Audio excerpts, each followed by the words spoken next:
inicio todas as apresentações que eu tenho feito com uma reflexão sobre o que está acontecendo com os crimes ambientais no nosso país, né?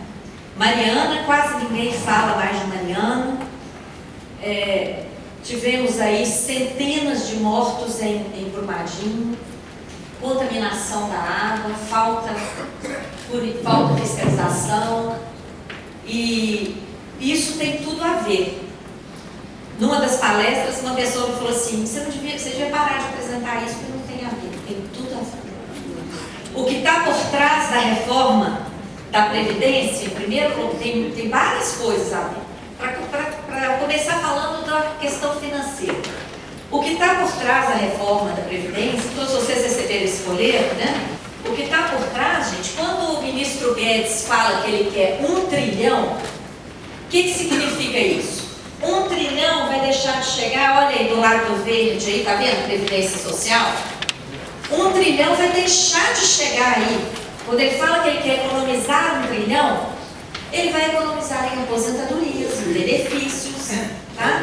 Em pensões. Tá? Então, isso é que está por trás dessa PEC, o chamado ajuste fiscal.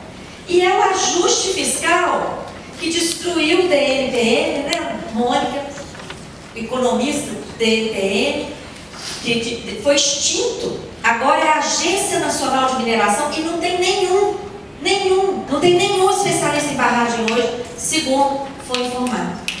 Então, o ajuste fiscal está por trás desse crime também, e acho que se todo mundo começar a falar nisso, usar suas redes, seus espaços, Brumadinho não vai ficar esquecido como Mariana ficou, tá? Então, feito esse registro, vamos lá. Primeira coisa, o que está justificando essa reforma é que o Brasil está quebrado, não é mesmo? Está quebrado e se não fizer reforma, o último terrorismo que saiu do jornal é que vão parar de pagar os servidores públicos, que o Brasil está quebrado. O Brasil está quebrado mesmo?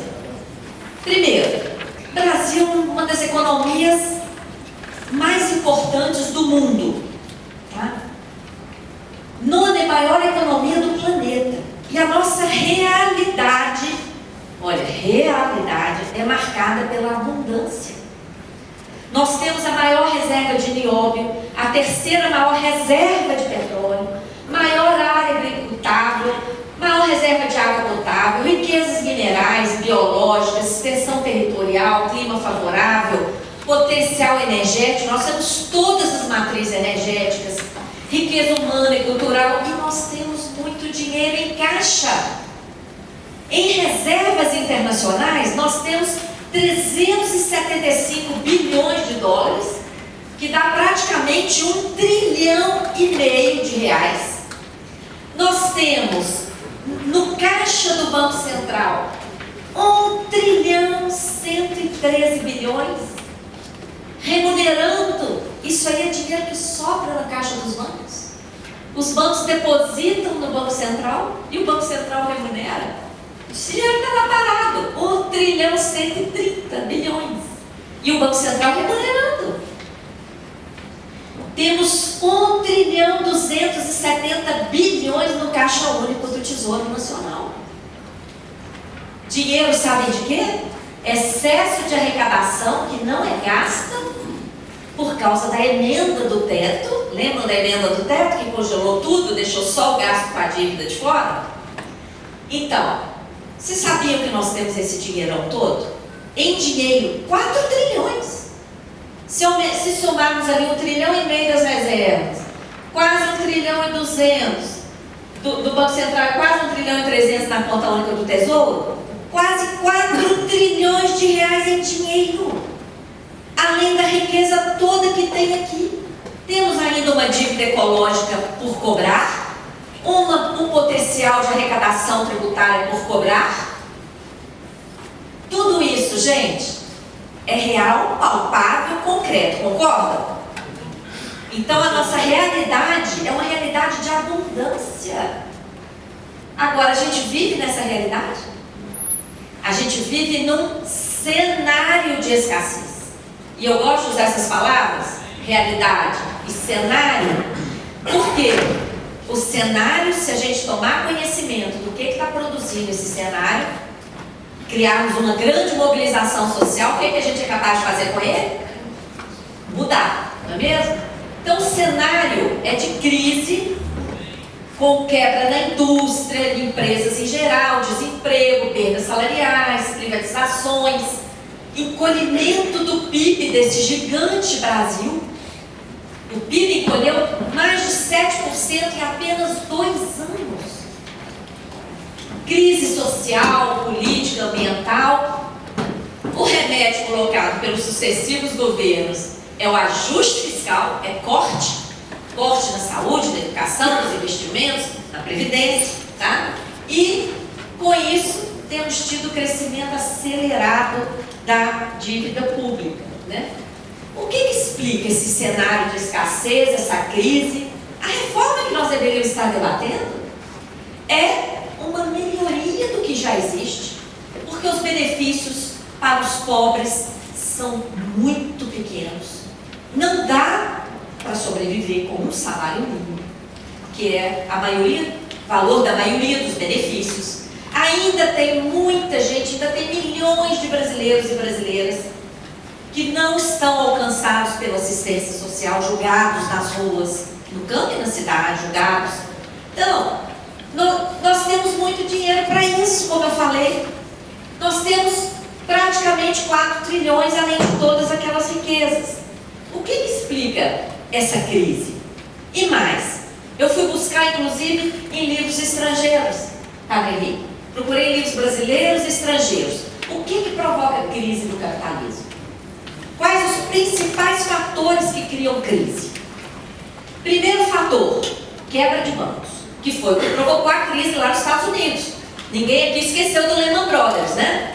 E vários outros bancos que estavam ameaçados de quebra, foram considerados grandes demais para quebrar, lembram disso? O Banco Central americano emitiu 16 trilhões de dólares e injetou no sistema bancário, não é? Então, aqui teve quebra de banco, gente? Pelo contrário, bancos aqui lucram que não se lucra em lugar nenhum no planeta. Tivemos pestes aqui, adoecimento da população, que comprometesse a força de trabalho? Não.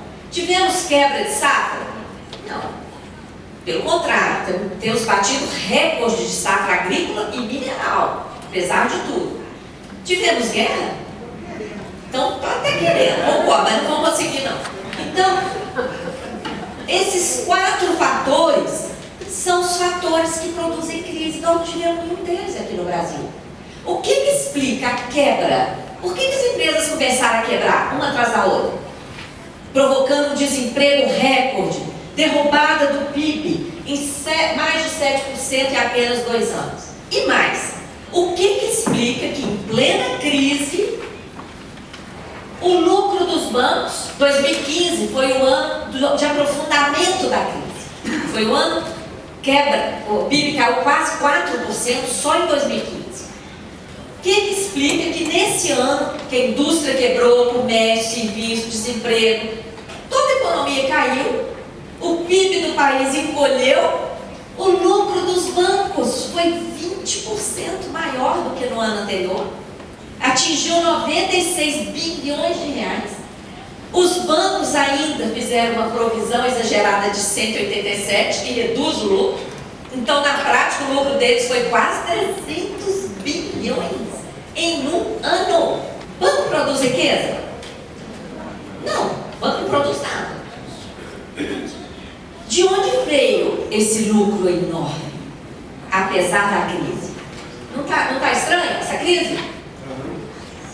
O que provocou a crise, minha gente, foi a política monetária do Banco Central. E isso, Palerna, nem nas universidades é ensinado. Nas universidades de economia não se ensina o que é essa política monetária na prática. Então vamos falar disso porque a gente tem que popularizar isso. Nós temos que ter os operários deste país, os favelados, aqueles mais humildes, camponeses, falando, o que provocou a crise no Brasil foi a política monetária do Banco Central, tá? Porque isso vai empoderar o nosso povo. Porque o que estão dizendo? A crise, o povo está vivendo muito. Ora, tenha santa consciência, isso é bênção, isso não é problema. Crise, rombo de... Que rombo? O rombo está aqui, ó, o déficit está no Banco Central. Então eu vou tomar um tempinho para explicar isso, porque se nós ficarmos só reclamando dos direitos que estão sendo retirados com essa PEC, eu acho que a gente não vai conseguir vencer essa guerra. Nós temos que entender onde é que está o verdadeiro privilégio e onde é que está o inimigo para a gente direcionar a luta. Porque quem escreveu essa PEC, depois que a gente vai ver o que está sendo retirado, não tem sentimento não. Não adianta dizer que o pobre vai morrer mais cedo, não adianta. Quem escreveu isso já perdeu sua condição humana, tá? Então a gente tem que pontuar bem onde é que está o problema, tá? Para direcionar a luta para onde tem que ser direcionada. O que aconteceu? O ápice da crise foi em 2015. Mas antes disso, o Banco Central começou a aumentar as taxas de juros. A taxa básica de juros, que é a taxa Selic, em todas as reuniões do Copom. O Copom, Conselho de Política Monetária, se reunia, os diretores lá do Banco Central se reuniam e aumentava a taxa de juros. Todas as reuniões. A taxa de juros chegou de 7% em 2013, subiu para 8%, subiu para 9%, subiu para 10%, para 11%, para 12%, para 13%, para 14%. Chegou em 14,25% e ficou em 14,25% mais de um ano, quando o mundo todo estava praticando taxa zero ou até negativa. Além dessa taxa absurda, taxa básica, todos os juros praticados no Brasil eram acima disso, muito acima disso. Junto com esse juro elevadíssimo, o que o Banco Central fez? Sem limite foi aceitando o depósito de todo o dinheiro que sobrava no caixa dos bancos. Primeira pergunta, por que sobra dinheiro no caixa dos bancos? Se todo mundo precisa de dinheiro emprestado, se as empresas precisam de dinheiro, por que sobra? Porque eles pedem juro alto demais, não é mesmo? Se o juro fosse lá 1, 2%, se os bancos fossem parceiros, quantos aqui que teriam coragem de pegar dinheiro e abrir seu próprio negócio, e gerar emprego, e gerar produto para beneficiar a população? Quantos? Mas juro de mais de 200% ao ano? Poucas pessoas têm coragem, não é mesmo? Então sobra dinheiro. O que o Banco Central faz? Aceita que os bancos depositem essa sobra de caixa e remunera diariamente essa sobra de caixa. Que tal?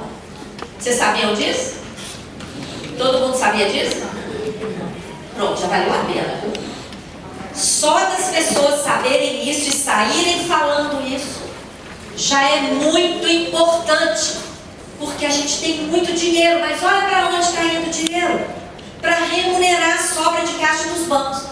Vocês sabem em que patamar que chegou isso no final de 2015, início de 2016? R$1 trilhão depositado no Banco Central, e o Banco Central remunerando com essa taxa absurda. Só essa remuneração da sobra de caixa dos bancos já foi a responsável, combinada com o juro alto, foi a responsável pela crise. Acompanhe aqui comigo, não precisa ser economista para raciocinar isso. O que vocês acham que aconteceria se o Banco Central tivesse um presidente que olhasse para o Brasil e não para o interesse dos bancos e falasse: olha aqui, acabou esse negócio aqui de remunerar a sobra de caixa, acabou. Simples assim, até porque não tem lei que permita isso, viu? Isso é ilegal, não tem fundamento legal. Depois que a gente denunciou isso, o Banco Central apresentou o PL 9248 no final de 2017 para legalizar, tá? Não tem fundamento legal. O que vocês acham que aconteceria se o Banco Central parasse de remunerar? Se esse trilhão estivesse no caixa dos bancos, os bancos iam querer ficar com esse dinheiro na gaveta? Eles queriam emprestar, mas para emprestar, o que eles teriam que fazer? Baixar o juro. O que seria da nossa economia irrigada com 1 trilhão a juro baixo? Acabou a crise. As empresas iam acessar esse dinheiro, iam investir, iam parar de quebrar, porque a empresa quebrou, gente, por causa que faltou dinheiro, faltou capital de giro, tá? E elas não deram conta de pagar o juro bancário. Quantas empresas vocês conhecem que quebrou por causa disso? Praticamente todas. Então, juro elevadíssimo, com essa remuneração da sobra de caixa dos bancos, que gerou escassez de moeda, e empurrou o juro lá para cima, porque o empresário chegava lá no banco para pegar o dinheiro, o banco, não tem dinheiro, se você quiser 200%, ou mais. É ou não é? Mas não foi só isso. Junto com isso, o Banco Central fez uma outra operação de política monetária para controlar o valor do dólar. Na verdade, ele não controla nada, ele deixa o dólar flutuar à vontade, livremente, e para garantir a variação do dólar para privilegiados sigilosos, pelos contratos de swap cambial. Olha os nomes. Os nomes são para espantar as pessoas, mas vocês não vão ficar espantados não. Porque swap cambial é muito simples. É um contrato que o Banco Central faz que diz o seguinte: se o dólar subir, eu te pago a diferença. Ah, alguém pode perguntar, e se o dólar cair? Existe o swap reverso. Se o dólar cair, paga a diferença. E depois nós descobrimos que tem o swap de arrependimento. Então ele faz o dólar varia para o outro lado, ele pode arrepender, vai lá e faz o outro. Então, o prejuízo com o swap cambial de setembro de 2014 a setembro de 2015, resultados negativos do Banco Central, 207 bilhões de reais. Quanto que é 207 bilhões? Um orçamento anual da educação e da saúde somados. Em vez de gastar com o swap, nós poderíamos ter gastado o dobro em saúde, o dobro em educação, nesse período aí. E, além disso, o Tesouro Nacional emitiu títulos além da necessidade, em mais de 400 bilhões de reais. Depois que emite o título e vende, o que tem que pagar? Juro. Então, minha gente, alguma economia dá conta disso? O custo da política monetária do Banco Central fez a dívida explodir. Em 11 meses de 2015, a dívida cresceu 732 bilhões de reais. E o volume de investimentos foi 10. Menos de 10. Então a dívida cresceu para cobrir o juro elevadíssimo, a remuneração da sobra de caixa dos bancos, prejuízo do swap. Entenderam? Todo mundo entendeu isso? Então, ó, vou falar aqui alguns mantras, hein? Primeiro mantra, quando vier falar de déficit da Previdência, todo mundo aqui, ó, o déficit está no Banco Central, tá? Todo mundo decorando isso. O déficit está no Banco Central. Combinado? Aqui eu já expliquei o cenário de escassez. Eu só que com essa remuneração da sobra de caixa dos bancos, que continuou crescendo, atingiu um recorde em 2017, 1 trilhão 287, quase 1 trilhão e 300 de dinheiro depositado no Banco Central e o Banco Central remunerando. Sabe quanto custou essa remuneração nos últimos 10 anos? 754 bilhões. Isso sem atualizar. Se nós atualizarmos ano a ano, tem mais do que 1 trilhão ali. Então, ó, segundo mantra para o Guedes, para vocês falarem para o Guedes: Guedes, não precisa destruir a Previdência, basta parar de remunerar a sobra de caixa dos bancos. Resumindo o que eu já falei até agora, a política monetária do Banco Central produziu a crise, beneficiando unicamente os bancos, tá? Com o quê? Com as taxas de juros mais elevadas do mundo, com a restrição da base monetária, com essas operações que aceitaram esse depósito de 1 trilhão e 200, com o tal do swap cambial que é ilegal, tá? Os prejuízos do Banco Central foram todos transformados em dívida pública, o colchão de liquidez exagerado devido à emissão excessiva de título, isso aí é que provocou a crise. E quais os remédios colocados para contornar a crise? PEC do teto, que congelou tudo e deixou o gasto financeiro fora, beneficiando quem? Principalmente bancos, principalmente o setor financeiro. A emenda 93, que aumentou a DRU para 30%, a desvinculação das receitas da União, retirando dinheiro principalmente da Seguridade Social. A Lei Complementar 159, que reproduz para os estados a emenda 95 do teto. As contra-reformas, a trabalhista, a reforma trabalhista, qual era a justificativa? Tem uma crise, tem que tirar direitos da classe trabalhadora, foi a justificativa. Agora, a da Previdência, não é? As privatizações, qual tem sido a justificativa para a entrega da Eletrobras, da Embraer, Casa da Moeda, aeroportos, etc. Qual é a justificativa? Crise, tá? E não estão satisfeitos com tudo isso. Vem novos esquemas fraudulentos, como o da securitização de créditos, tá? Que é um novo esquema que atuou na Grécia, a Grécia foi só vitrine, atuou na Europa toda, que através desse esquema, o mercado financeiro quer se apoderar diretamente da arrecadação tributária. Tá? E a autonomia do Banco Central, que também está na lista das reformas para... então, assim, o mercado financeiro se beneficiou com as medidas que geraram a crise e agora ele se beneficia com as medidas que estão sendo colocadas para contornar a crise. Esse gráfico, gente, todo ano a dívida fica com cerca de 40%, os gastos financeiros. Fica com cerca de 40%. Tá? Muita gente critica esse gráfico, por quê? Porque não sabe que a maior parte do juro está sendo contabilizada como se fosse amortização. Tá? Aqui no Brasil nós temos a gente soma, vocês estão vendo aí no gráfico? Juros e amortizações, está somado. Por que a gente soma? Porque os juros estão sendo contabilizados como se fosse amortização. Tá? É uma coisa inconstitucional, vem sendo feita desde o Plano Real, é a principal causa do crescimento galopante da dívida em função dela mesma. Quando eu falo que a dívida cresce em função dela mesma, esse dado aqui escancara isso.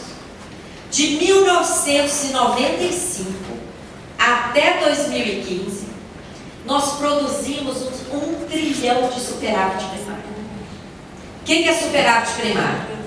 A arrecadação tributária, tá? O que nós arrecadamos de tributos, foi maior do que tudo que nós gastamos com a manutenção de todos os poderes executivo, legislativo, judiciário, Ministério Público, e todos os serviços prestados à população. Então sobrou 1 trilhão de reais nesse período aí. Sobrou para quê? Teoricamente, para pagar a dívida. O sacrifício do superávit primário é para pagar a dívida. E qual foi o comportamento da dívida nesse período? Ela era 86 bilhões lá em 95. Em 2015, ela chegou a 4 trilhões. Então, ao contrário do que estão falando nos jornais, que se não fizer reforma da Previdência, a dívida pública explode, olha aqui o que provocou a explosão da dívida. Foram os gastos com a própria dívida, tá? Então, que mecanismos são esses? Eu listei alguns ali para não ficar no ar. Os mecanismos que criam dívida, o que é criar dívida? O estoque da dívida sobe, mas o dinheiro vai para o mercado financeiro. Transformação de dívida do setor privado em pública, elevadíssimas taxas de juros, juros sobre juros. contabilização de juros como amortização, o tal do swap, que gera prejuízo, o prejuízo do swap vira dívida, sem que um centavo entre no cofre público. O estoque da dívida sobe. A remuneração da sobra de caixa dos bancos. O que justifica a remuneração, vocês sabem o que é? O Banco Central aceita o depósito, né, como eu expliquei, e entrega título da dívida para os bancos. Por isso é que os bancos recebem a remuneração, porque eles ficam com os títulos. 1 trilhão e 200 da nossa dívida está aí remunerando sobra de caixa dos bancos. Tá? Eu pergunto para vocês, isso é dívida? Não. Isso é uma utilização errada do endividamento público. Por isso nós criamos esse termo, sistema da dívida. Tá? Para diferenciar aquele endividamento público regular, que o dinheiro entra, que é gota d'água no oceano, mas existe. Para diferenciar aquele endividamento correto desse uso errado do endividamento público para beneficiar o sistema financeiro, nós criamos o sistema da dívida. O sistema da dívida, então, exige ajuste fiscal, sacrifício social, exige privatizações, exige contra-reformas, exige essa política monetária. É aqui que está o problema, tá? É nesse sistema da dívida e aqui que está o privilégio. O povo todo está sacrificado, a economia do Brasil toda está sacrificada. Para quê? Para servir a esse sistema da dívida. Tá? Ele se sustenta de tudo isso aí, obedece tributárias e novos esquemas que geram dívida. A dívida interna em reais já ultrapassa 5 trilhões e meio de reais. Desses 5 trilhões e meio, 1 trilhão e 200 está lá, remunerando a sobra de caixa dos bancos. A dívida externa total, que engloba inclusive a das empresas. Por quê? Quem tem que conseguir os dólares é o Banco Central. Então a gente usa o dado que o Banco Central divulga. Dívida externa total passa de 500 bilhões de dólares. E quando a gente olha assim, ó, a evolução dos dados nos últimos 10 anos, a gente vê que o crescimento de gastos com o pessoal segue uma rampa assim, suave, né? Os gastos com a Previdência, uma rampa um pouco mais íngreme. Por quê? Muita gente correu para aposentar para não perder direitos. Agora, qual o gasto que está ali dando pulo, subindo escada? Qual é? O gasto com a dívida. É ali que está o problema, ali que precisa de reforma. Tá? É o gasto que está totalmente fora de uma sequência normal. Tá? No orçamento desse ano que a gente está, 2019, de um orçamento de 3 trilhões e 200, 1 trilhão e 425 estão reservados para a dívida, 44%. Para servidores públicos que estão aí sendo colocados como os vilões dos gastos públicos, 350 bilhões, 1/4 do que vamos gastar com a dívida. Vai gastar com o servidor. E com a Previdência inteira, que atende a mais de 100 milhões de brasileiros e brasileiras, 625 bilhões. E olha o dado do investimento, 36 apenas. Olha aí o Brasil amarrado. Isso é gravíssimo. É um esquema fraudulento da chamada securitização, mediante a qual nós fizemos ali aqueles diagramas. Para construir esses diagramas, esse e o próximo que eu vou mostrar, nós tivemos que ler mais de 10 mil páginas de contratos e escrituras. Eles fazem que eu falo, mercado financeiro. Isso tudo vem lá da cúpula do mercado financeiro, porque foi o mesmo esquema que atuou, muito parecido que atuou na Europa. Então ele não foi escrito aqui não, ele vem lá da cúpula. Os contribuintes pagam os tributos na rede bancária, o dinheiro teria que chegar nos cofres públicos, correto? Com esse esquema, eles criam um gargalo ali no meio do caminho durante o percurso pela rede bancária. Então os contribuintes vão continuar pagando na rede bancária e em vez do dinheiro chegar nos cofres públicos, vai cair ali naquele gargalo e dali mesmo já sai para o investidor privilegiado. Olha que absurdo. Esse esquema fere toda a legislação de finanças do país, que é estruturada no orçamento único. Tudo que o Estado arrecada tem que chegar ao orçamento, só pode sair do orçamento com base na lei orçamentária. Esse esquema fere tudo isso e ainda por cima cria uma empresa estatal. Olha que infame. Estamos privatizando a Eletrobras, Embraer, a Casa da Moeda, etc. e criando novas estatais para operar esquema financeiro fraudulento. Então nós temos que popularizar também isso aqui, porque tem a ver com a reforma da Previdência. Porque ao retirar o trilhão lá que o Guedes quer economizar, vai sobrar dinheiro. Vocês pensam que vai sobrar dinheiro para investimento? Não vai não, está tudo amarrado no teto. Vai sobrar dinheiro para esse esquema fraudulento aqui, para esse desvio que cria dívida disfarçada que é paga por fora, por recurso desviado que nem chega ao orçamento. O Bolsonaro promete fazer 7 reformas, tá? E a primeira delas é a da Previdência. Antes de falar da reforma dele, eu quero fazer um lembrete do que a gente tem, porque poucas pessoas sabem o que a gente tem hoje, não é? Primeiro, a Previdência é o nosso principal patrimônio social no Brasil. O que está na Constituição não caiu do céu, foi fruto de muita luta social. Foi o único capítulo aprovado por unanimidade em 88. O que nós temos é um modelo baseado na solidariedade. O que quer dizer isso? Está lá no artigo 194 e 195. Foi criada a Seguridade, que envolve previdência, saúde e assistência. E lá no artigo 195, toda a sociedade contribui. Os governos contribuem com o orçamento público e toda a sociedade contribui com as contribuições sociais. Em valores atualizados, só o que a gente arrecadou em contribuições sociais de 2005 a 2016 deu para pagar todas as despesas com previdência, saúde e assistência, e ainda sobrou, gente, R$1 trilhão. Até 2015 nós ainda tivemos superávit, sobrou dinheiro na Seguridade, tá? Além de garantir a aposentadoria, porque muita gente fala de aposentadoria,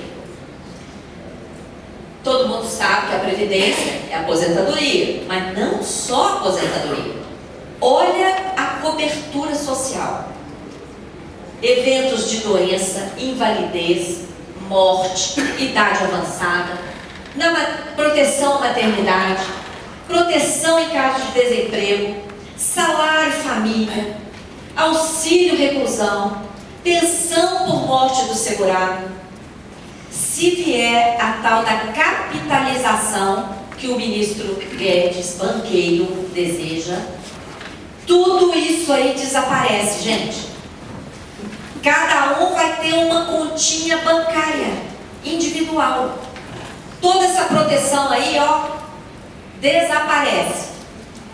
Além de ser importante para as pessoas, né? Porque olha o amparo.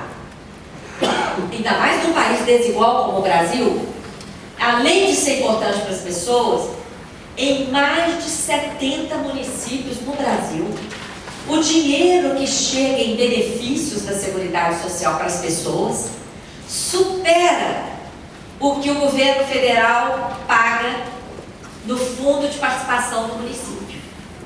E o dinheiro que as pessoas recebem, quem recebe lá um auxílio-desemprego, maternidade, uma aposentadoria, uma pensão, vai à feira, vai à farmácia, contrata uma faxineira, contrata ali, vai para o cabeleireiro cortar o cabelo. O cabeleireiro recebe aquele dinheiro, vai à feira, contrata alguém para trabalhar para ele.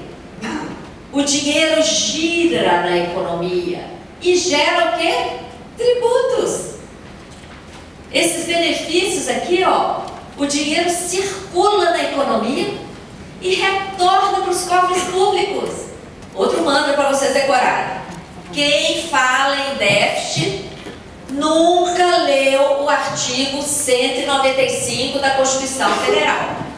Tem que ler o artigo 195, tem que imprimir o artigo 195, andar com ele no bolso, na bolsa, conversar com as pessoas. O que diz o artigo 195? A Seguridade Social será financiada por toda a sociedade, pelos governos, através dos orçamentos federal, estadual, distrital, municipal e, tem o vocábulo e, pelas contribuições sociais. Tá? Então, se computarmos todas as contribuições sociais, como eu falei antes, elas deram conta de todo o gasto da Seguridade Social e sobrou aquele trilhão que eu já falei. Mas eu botei ali alguns valores em um ano. Ó. Em 2005 sobrou 72 bilhões, 2010 sobraram 57, 2011 78, olha quanto sobrou. Em 2015 ainda sobrou, apesar da crise, mas caiu, olha lá. Caiu para 13. Por que caiu? Por causa da crise fabricada pelo Banco Central. Tá? Nós não tivemos ali nenhum gasto excepcional com a Previdência, com a assistência ou com a saúde. O problema não está no gasto. E a reforma que o Guedes e o Bolsonaro entregaram só mexe com o gasto da Seguridade Social. E o problema ali não está no gasto. Vocês estão vendo pela sequência? Por que caiu ali? Porque a crise quebrou empresas. Milhares e milhares. Empresa quebrada paga tributo? Desempregou milhões e milhões de brasileiros e brasileiras. Quem está desempregado paga para o INSS? Não. Então o problema ali foi queda na arrecadação por causa da crise fabricada. Tá? Além da DRU, das desonerações, etc. No caso de servidores públicos, também não há que falar em déficit. Alguém aqui é servidor público? Levanta a mão. Vocês que são servidores públicos, todos vocês fizeram concurso. Quando o governo colocou lá o concurso, vocês tiveram possibilidade de discutir as regras? Nunca. Aquilo é um contrato colocado de forma unilateral que obriga uma relação de trabalho profissional permanente, dependente, estatutária, que o governo se obriga a pagar aquele salário que ele propôs, que ele ofereceu, que ele se comprometeu. E a aposentadoria também. Houve época lá atrás que o governo nem cobrava contribuição, por causa dessa natureza diferente, tá? Da relação de trabalho. Agora, qual é a conta que tanto fazem para o setor público como para os servidores do regime geral? Pegam somente a contribuição previdenciária de hoje, dos que estão pagando hoje, e comparam com todo o gasto da Previdência Social. Assim que eles encontram o déficit. Só que isso não está escrito na Constituição Federal. Por isso que eu falei, quem fala em déficit nunca leu o artigo 95, tá? Pode passar. A crise foi fabricada também nos estados. Os estados já pagaram suas dívidas para a União mais de 3 vezes e devem 5 vezes, tá? E tem créditos de Lei Candir, uma série de coisas. O déficit da Previdência é fake. Contra-reforma empurra trabalhador para fundos de risco. Banqueiros são os maiores defensores da reforma. Você, mulher, será a maior prejudicada pela destruição da Previdência. Vamos ver então que reforma é essa que está colocado. Primeiro, de onde vem essa reforma? Qual é a gênese dela? Essa reforma vem por recomendação de organismos internacionais, FMI, Banco Mundial, tá? E vem também do BIS. Vocês já ouviram falar do BIS? Banco Central dos Bancos Centrais. É uma instituição que recomenda para vários países. Por isso o outro argumento que eles falam é o seguinte: vários países estão fazendo reforma igual. Claro, FMI, Banco Mundial e BIS recomendam para eles. quem manda mesmo é o sistema financeiro, não é? As reformas acabam ficando parecidas em vários países, tá? Qual é o objetivo dessa reforma? Número 1, desmontar o modelo de solidariedade que está lá na Constituição Federal de 88. Desmontar. Introduzir a capitalização, que nem pode ser chamada de previdência.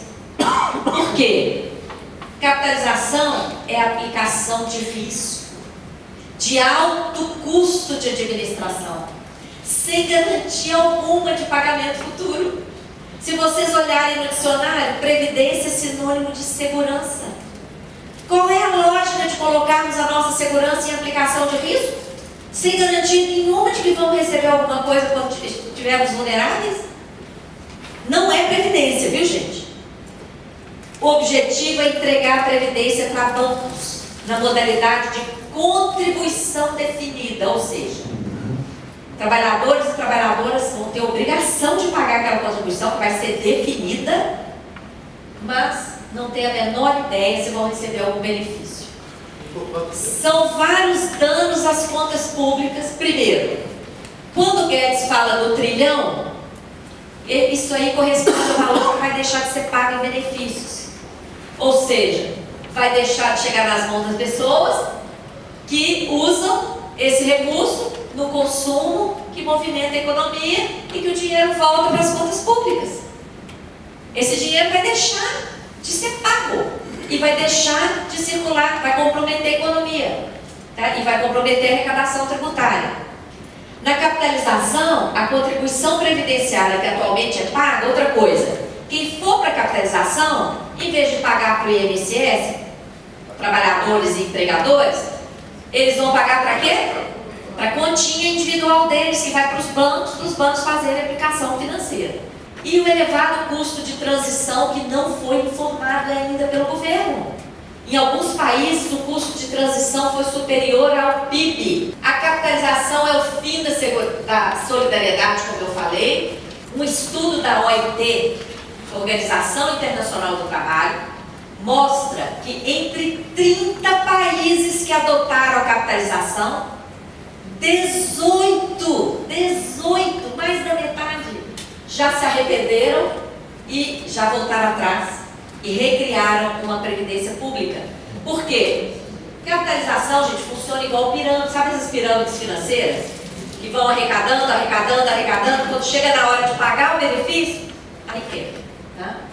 É insustentável, incerteza total, como constou inclusive da nota importante dos bispos da CNBB. A PEC desconstitucionaliza as regras. Tem mais de 30 menções à lei complementar dessa PEC. Mais de 30. Ela fala, isso vai ser tratado por lei complementar. Isso outro vai ser tratado por lei complementar. Mas a lei complementar não está posta. Então, como é que pode ser votada uma PEC que arrebenta com o maior programa social que existe no Brasil e que está tudo no ar? Um cheque em branco. Adia a aposentadoria para no mínimo 65 anos para homens. Mínimo, gente. Ninguém vai conseguir se aposentar com 65 não. Porque a PEC já está cheia de gatilhos. Idade mínima móvel. Isso não existe em nenhum lugar do planeta. Por quê? A pessoa quando chega aos 65, aumentou a expectativa de vida, então não vai ser mais 65. Para as mulheres, 62 anos, junto com o aumento da idade, aumenta o tempo de contribuição para no mínimo 20 anos, inclusive para trabalhadores e trabalhadoras rurais. Contribuição por 20 anos. Num quadro de desemprego, de informalidade, por isso que as mulheres não vão mais conseguir se aposentar, a maioria. Porque, segundo dados oficiais, a maior parte das mulheres empregadas estão na informalidade. As regras de transição são inaceitáveis. Aquela regra 85-95, que agora já é 86-96 por causa do aumento da expectativa de vida, pula para 100-105. O que é isso? O aumento a soma da idade e da contribuição tem que dar 100 para a mulher e 105 para o homem. Isso também é móvel. Façam as contas. Ninguém aposenta antes dos 70 mais. Aumenta a contribuição para servidores públicos sem limite. Então, aqueles servidores públicos que já estão aposentados, achando que essa PEC não os alcança, estão enganados. Porque virá uma contribuição que pode chegar a 50%. Qualquer, não tem limite. Acaba o reajuste pela inflação, acaba a multa do fundo de garantia no caso de demissão, acabam as aposentadorias especiais para professores, professoras, trabalhadores de minas, bombeiros civis. Vocês já imaginaram a casa de vocês pegando fogo lá no quarto, quinto andar, um bombeiro civil tendo que subir escada Magiros com 65 anos, segurando aquela mangueira? Impossível. O que a gente vai ver diante do fim dessa aposentadoria especial? Um contingente de desempregados que não vão conseguir emprego na idade avançada e não vão conseguir aposentar. É uma calamidade, tá? Pode. Redução para míseros R$400, o BPC. O que é o BPC? Benefício de prestação continuada que idosos recebem, só vão ter direito de receber um salário mínimo a partir dos 70 anos de idade. Isso é gravíssimo, porque hoje a regra é a seguinte: não pode ter benefício inferior a salário mínimo no Brasil. Quando ele reduz para 400, o que ele está fazendo? Aviltando essa regra. Ele está rebaixando para R$400. Quer dizer, o salário mínimo já não é mais salário mínimo. Salário mínimo é o mínimo, nada pode ser inferior ao mínimo, né? Acaba com o abono salarial para quem ganha mais que um salário mínimo. O que é o abono? Quem ganha até 2 salários mínimos recebe um abono salarial de um salário mínimo por ano. Agora, quem ganha até 2 salários mínimos não vai poder ganhar mais. Só quem ganha um salário mínimo. Com isso, 91,5% das pessoas que hoje recebem o abono vão deixar de receber. Reduz a aposentadoria por incapacidade permanente para 60%. Então, quem fica inválido não se aposenta mais com o que ganhava.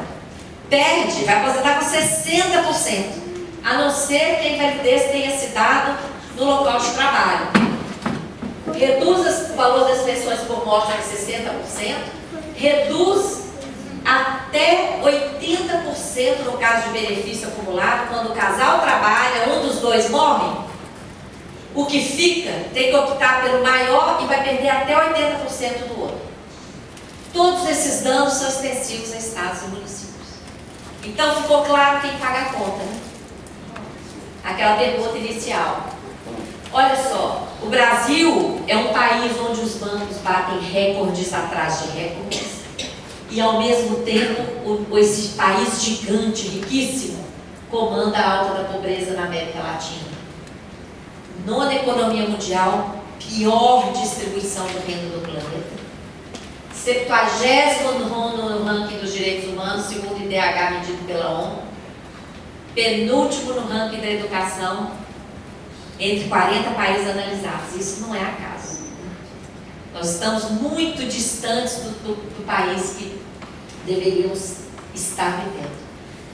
A pobreza e a desigualdade estão aumentando, a miséria está aumentando, aumentou 33% nos últimos anos.